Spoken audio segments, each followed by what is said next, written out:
यहाँ पर बात हो रही है राजधानी दिल्ली में मौजूद जेएनयू की। जेएनयू आखिर कब तक वो संस्थान बनकर रहेगा जहां पर इस तरीके की नफरती नारेबाजी होती है? देश के गृह मंत्री, देश के प्रधानमंत्री के खिलाफ डपली बजाकर ऐसे ऐसे शब्दों का इस्तेमाल किया गया।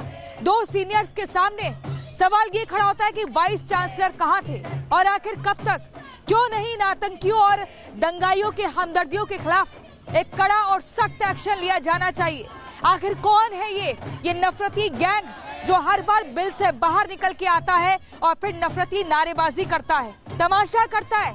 ये सब कब तक चलता रहेगा, पूछता है भारत ग्राउंड जीरो से। और इसी पर आपको आज एक रिपोर्ट दिखाएंगे जिसमें सवाल भी पूछेंगे और ये भी दिखाएंगे कि आप देखिए 2016 में जो हुआ, उसके बाद इस गैंग को लगा कि जब 2016 में सख्त कार्रवाई नहीं हुई तो अब क्या होगा, लेकिन इस बार नजीर पेश होनी चाहिए। देखिए रिपोर्ट।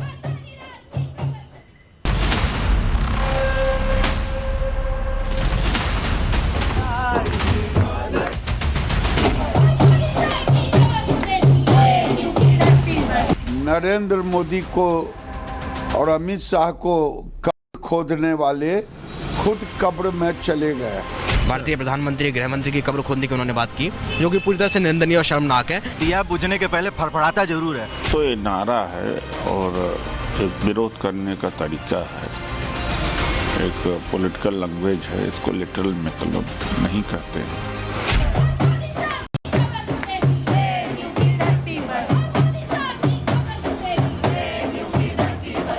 हाथों में डफली और दिमाग में देश विरोधी राग, ये जेएनयू के वो चेहरे हैं जो हिंदुस्तान के प्रधानमंत्री और गृह मंत्री की कब्र खोदने का फितूर पाले बैठे हैं।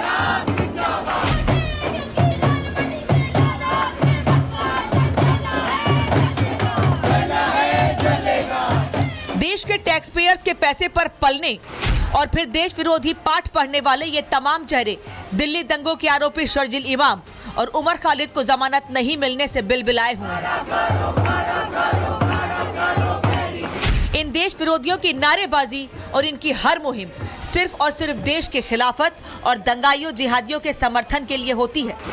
ये लेफ्ट एसोसिएशन से जो है नक्सलवादी जो संगठन है यहाँ पे, उससे जुड़े यहाँ पे छात्र थे। वो जो दिग्भ्रमित छात्र है वो ये समझते हैं कि वो अपने जो भी कुकृत्य है उसके माध्यम से हमारी संप्रभुता को ठेस पहुंचाएंगे, जो कि अखिल भारतीय विद्यार्थी परिषद के रहते नहीं होगा। आतंकी अफजल गुरु या फिर कश्मीरी अलगाववादी मकबूल भट्ट, जब भी देश विरोधियों का हिसाब किया जाता है तब जेएनयू में भारत तेरे टुकड़े होंगे और भारत की बर्बादी तक जंग रहेगी जैसे नारे लगाए जाते हैं।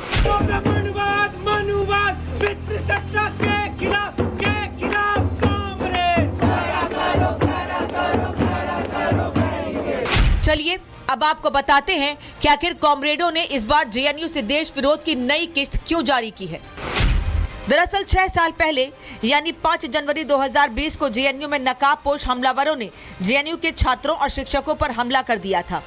इसी हमले की 6ठी बरसी मनाने के लिए जेएनयू के छात्र इकट्ठा हुए थे और फिर गुरिल्ला ढाबा के पास जेएनयू के छात्रों ने जमकर नारेबाजी की। प्रोटेस्ट के दौरान पीएम मोदी और गृह मंत्री के खिलाफ विवादित नारेबाजी के साथ साथ दिल्ली दंगों के आरोपी शर्जिल और उमर खालिद के जमानत नहीं मिलने वाले फैसले को लेकर सुप्रीम कोर्ट के खिलाफ प्रदर्शन किया।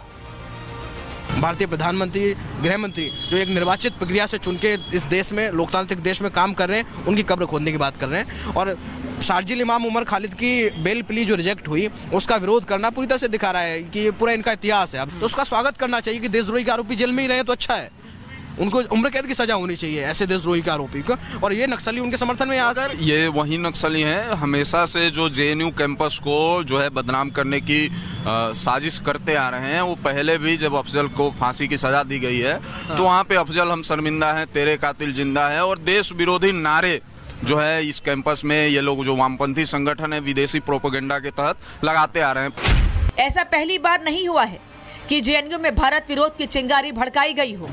जेएनयू की लाल दीवारों में देश विरोध की आवाजें अक्सर गूंजती रहती हैं। कॉमरेड ना तो आतंकियों, अलगाववादियों का समर्थन करने से पीछे रहते हैं, ना दंगाइयों का।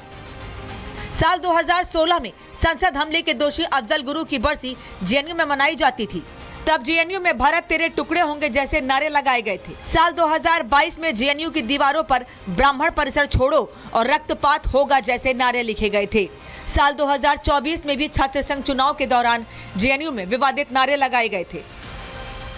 पहले भी आपने देखा होगा कि इसी कैंपस से जो है वो अफजल हम शर्मिंदा हैं, तेरा कातिल जिंदा है की आवाज़ें सुनाई पड़ी। इसी कैंपस से जो है वो भारत तेरे टुकड़े होंगे इंशाअल्लाह इंशाअल्लाह के नारे सुनाई पड़े थे। और अफसोस की बात है कि इस तरह के देश के ख़िलाफ़ साजिशी सूरमाओं के समर्थन में जो सीडो सेकुलर सिंडिकेट है वो सबसे ज़्यादा सक्रिय होता हुआ दिखाई पड़ता है।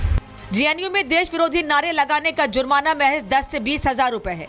इसलिए सवाल ये है कि भड़काऊ नारेबाजी करने वाले अलगाववादी सोच के संक्रमण को जड़ से खत्म क्यों नहीं किया जाता है।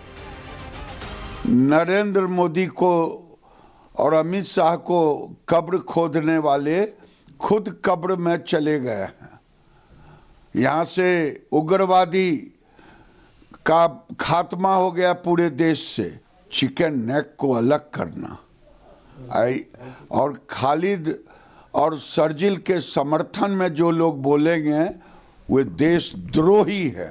ऐसे लोगों पर देशद्रोह का मुकदमा चलना चाहिए। बात जेएनयू की नहीं है, ये कुछ लोग हैं जो इस प्रकार के देश विरोधी नारे, धर्म विरोधी नारे लगाना, जहां नक्सलवादी होते थे वहां नक्सलवादी खत्म हो गए हैं, जहां आतंकवादी होते थे वहां आतंकवादी खत्म हो गए हैं। तो इनकी छटपटाहट है और देश के दुश्मन ये जो सपोले हैं इनका सिर कुचला जा रहा है, इसलिए ये बिलबिला रहे हैं।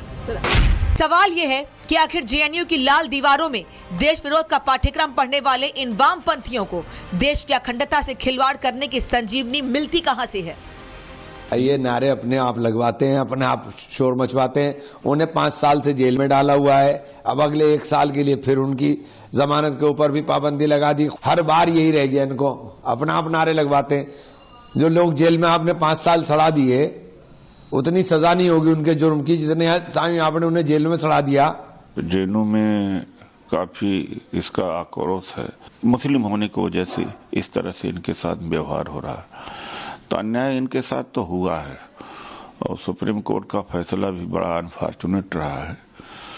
और कितने दिनों तक चार्जशीट नहीं दी जाएगी और ट्रायल नहीं शुरू होगा, तो यह पक्षपात तो है ही है।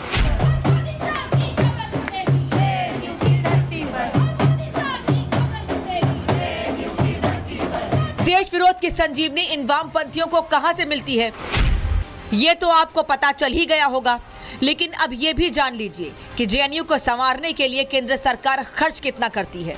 जेएनयू पर केंद्र सरकार हर साल 350 करोड़ रुपए से 450 करोड़ रुपए खर्च करती है। जेएनयू में हर साल प्रति छात्र 7 से 8 लाख रुपए खर्च किए जाते हैं, जिसमें पढ़ाई, बिजली, पानी, खाना, लाइब्रेरी और लैब जैसी सुविधाएं शामिल हैं।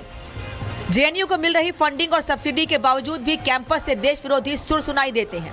देश के खिलाफ साजिशें रची जाती हैं। Bureau report, Republic Bharat.